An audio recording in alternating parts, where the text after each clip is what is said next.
Would you like to show the people what's going on with this new beast? Well, Where do you start? this gentleman is an awesome guy. I went and looked at this car out in Surrey, and he said he just wanted to do, you know, just a quick paint job, body work, nothing fancy. You know, it's black, 65 Pontiac Parisienne. It's kind of a hard car to find. And he said, I don't want to get too carried away with it. And he also said, I'll take most of the chrome and the trim off.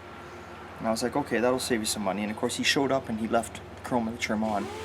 And well, I opened the trunk, and he's dynamated this. Now, I know people... That's a first. Yeah, I know. Well, people do dynamite stuff, I guess. You know, those guys that are taking it to car shows and they've got all the upholstery done, and they don't wash their car with water. You know, they use them little spray bottles. You know those guys, those hoity-toity guys. You know who those guys are, everyone? The hoity-toities of the world. But he's dynamited this, and I don't quite understand why, because I'm assuming that maybe it was sweating and he thought this would stop it. But in my opinion, if he's out there watching, and I know he won't get insulted by this, because the reason he brought me this car was, he said, the reason I'm coming to you, he's never met me before. He goes, I've seen your videos, I've seen your work. He goes, I like the way you just fucking tell the truth, and that's it. You just tell it the way it is, and who gives a shit? If people don't like it, fuck them. And that's right. But what's got, you see here, and I'm showing him as the owner if he's out there watching. You see that? It's not all the way down, so if anything, the trunk is still going to sweat in there, and it's still going to, now you've trapped the moisture even worse. At least before to some of the dry. But anyway, I'm not trying to pull it off right now. What I'm trying to do, I'm trying to get to the nuts and bolts for this. That's all I'm trying to do. No, he brought in vinyl top car, typical bullshit. Everywhere, just everywhere. Yeah, I was looking at this yesterday. It's pretty Oh, soft. Yeah. Like, I don't think it's even attached here, because you can see they've bonded. This was where the stainless was around here, and they had bonded up to it. So if you can see that little lip, they've actually bonded right up to it all the way around. Well, and then what they did was, now this car, let's go over here first so I get carried away so the viewers understand. Because remember, Old Time Garage is about trying to teach people, whether we're showing you how to do something, we're trying to teach you even if you're going to buy a car like this. This is the big old stainless that covers everything up on the bottom of these cars. The rockers, the lower fenders, everywhere. Isn't that gorgeous? Look at the... Yeah, the lines in it is really cool. Look at the lines in that. Yeah. Like, that's fucking cool. You don't see that shit happening on new piece of shit cocksucking cars today. But anyway, he had that on, so we didn't think there was anything going on here. But then, let me grab this while I'm going down here. Then we get in here, and you guys can already see. This was all covered up. Now, he said there's no rust in this car. Or he didn't think there was. Yeah. This is a piece of metal. Look how thick that body filler is. You know, that's a piece of metal. That was jammed up in there one way or the other. It wasn't. Yeah, it was like that. It was just literally hanging in there when I took off the trim. When the chrome came off, this falls down. The rest of the bundle falls down. That's what you get. And you can see it is just, you know. They've actually used that, like. Here's tape. Yeah. This is that tin tape. And in some areas, they've got cardboard. And it's quite. Oh, look how thick it is. Look how thick it is. Like, oh, and look, here's the fender up front. Like,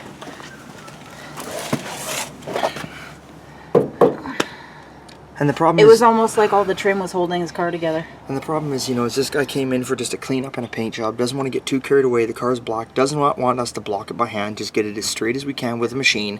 And we all know that Dr. Dave gets things pretty damn straight with a machine. But it won't be absolutely flawless with a machine. But that's what he wanted. But now we run into all this. And it's just not just one side. It goes around and around and around. This one's worse. You know, that seems okay. It's gone in here. It's gone back here. Where's that chunk of cardboard that was in there that I found in there? I don't know. Actually, there's still more in here if you look. Where is this? Oh, it's right here. This all in here is all actual cardboard, like corrugated cardboard up in there. So you can see the corrugated right there. Now the problem is with this car is that once you may as well, can I make a patch panel for here? Can we make one for there? Yes, we can. But the thing is that probably when we start grinding in here, where we got to weld the patch panel on, it's probably all bonded. So you're almost better to find quarters that are going to go up to all the way up to the halfway point. It's going to be cheaper for him. Okay, so now we get the quarters that are going to go here, but you know what? I guarantee you, it's going to be rotten in behind. So, unfortunately, if he's watching, it's a can of worms. This is something where when you open it up, it's not going to stop. It's not going to stop for a while. Is the car worth it? Sure it is. It's a nice car, but with the budget that he wanted to spend with me, he's nowhere near expecting this. I think his budget is going to be, half of it now is going to be blown just in metalwork. So of course, unlike other shops, you know, we've stopped now. We're going to get hold of him, and we'll finish taking the trim pieces off. We'll get hold of him and see just exactly what he wants to do. We won't just start doing the work on it, because he has to see this. He has to realize what's going on. That's why we keep all the parts and pieces to show him. But other than that, hey, it's a pretty damn cool car. It'll look cool if he does it. And hey, I fixed worse. You guys all seen the Pontiac. You've seen half the shit that comes in here. Everything I get is like this. That's what we do here. But anyway, let's show you what else is on the go. Oh yeah, and they also had, just another note, they had also bondoed right over top of the edge of the lip on this stainless trim, so that's why this is all chipped off, because they actually bondoed over the trim piece that was over here, which was weird. I mean, it's a cool car inside. Yeah, when we went to go see this car, it was like super nice. Well, it still is. It's just, you know, it was in a smaller garage, and until you start taking the trim off, yeah, it had all that beautiful trim on it, and the trim took away from a lot of it. You were overwhelmed by the trim. We knew the top was like this, but we didn't know the rest was like this. So anyway, we'll come in here. So that's what's going on there. That's what we're doing. So Casey's out there watching. Casey, we got your car back in here. We're starting on it.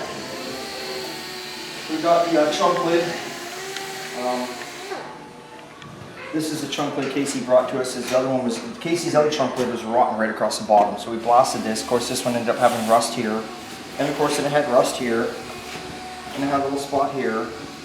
And of course, you know, we're not finished off yet, but then this was all rotten, so we had to replace all that.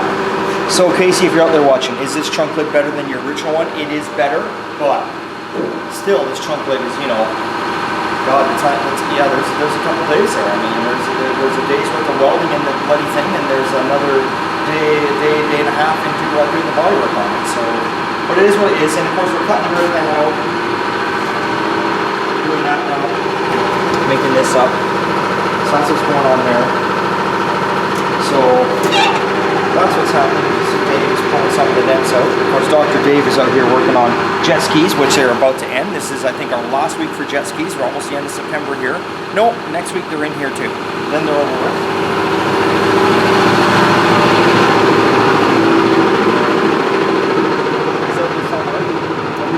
This project that just rolled in. It's a 71 or 72 Chevy Blazer. We're going to take this thing completely off the frame. Frame's going to be powder coated, everything's going to be done. It's getting, I can't remember what motor it is, some LS motors going in there, all computerized, custom interior. The truck's going to go silver. It's going to be painted from top to bottom. This, hey, look at, here's one we painted. Here's one we painted right here, Dave. Here's the one we painted, driving by with the owner. Nice. Doesn't even wave at us. Son of a bitch! Didn't even wave. Son of a bitch.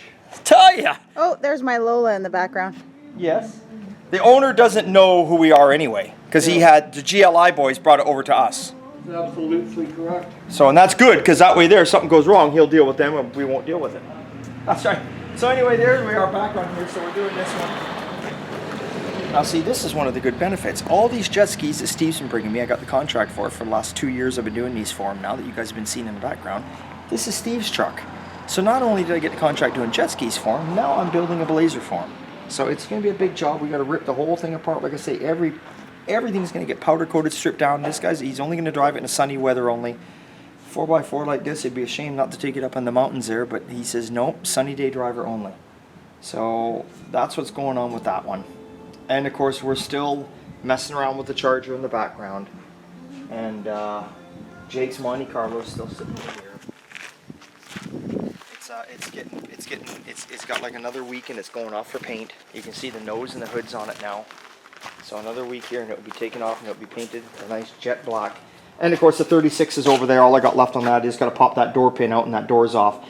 Lift the body up. It's all unbolted. It's all been braced inside. I braced it all. Lift the body up and then from there we'll blast her down. And then this car will probably need a whack of panels because this car is full of pop rivets everywhere. You can see down in there. You can see the floors are just pop rivets. Look at it all.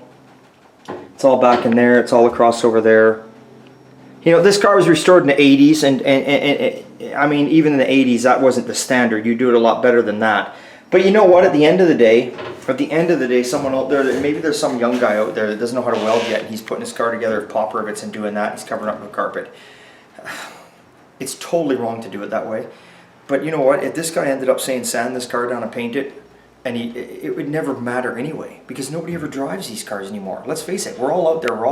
Everybody only drives them in sunny weather. The problem is with doing work like that is the car's just not worth squat to somebody that realizes it. But I mean, I don't know. I don't know what I'm saying right now. I'm just rambling on. But I'm just saying that, you know, that was how they were done back then. Nobody thought nothing of it. It was just an old car. Nobody thought they'd ever be worth the money they are today. That's just the way it was. So, yeah, that's it. So I guess, remember, it's always a good time, an old time. Everybody's freaking out about your last video because you said changes were coming. Do you want to explain anything? Well, I didn't want to mention it, but after these vehicles are done, we're shutting the shop down for good, guys. It's kind of over with. I've been offered another job in another high-end shop. I'm sure you guys have heard of Chip Foose. Well, he wants me to come in there, and Gas Monkey Garage has asked me if I'd come down and kind of coordinate things a little better.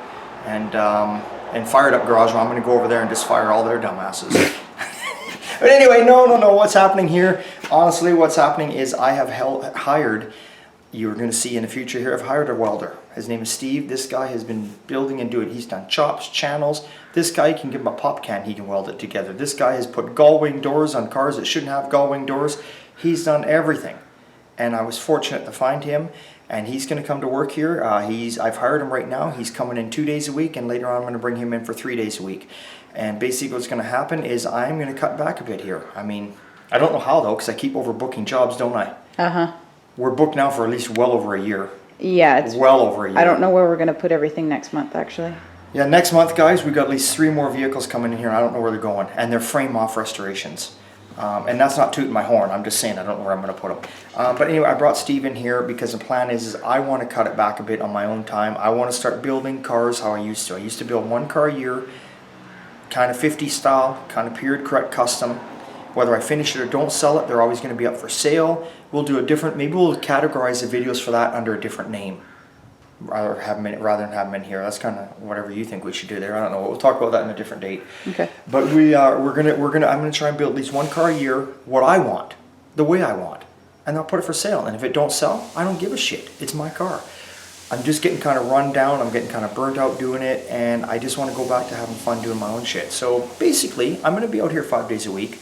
But maybe one day I'll just work 4 hours here, and then I'll go work on my stuff for 4 hours. Maybe one day here I'll work at 8 hours or 10 hours or 12 hours I've been putting in. And then maybe the next day I won't work, but I'll always be here. The shop's not closing, the videos ain't going nowhere. You're just gonna see Steve's gonna be a new face, and Dr. Dave is also gonna kind of cut back another day a week. So you're gonna see another body man come in here. So, and there's nothing wrong with that. We need the help. So you're gonna see a couple new employees. So now we're going from 1, 2, 3, 4 employees up to 6 employees. But that's it. No more, because I don't want a whole crew of guys, because I want to be able to keep control of what's going on. So that's what's going on, guys. So don't panic. We're not going nowhere. And thanks for watching. Thanks for worrying. It's always a good time at old time. We'll see you next time.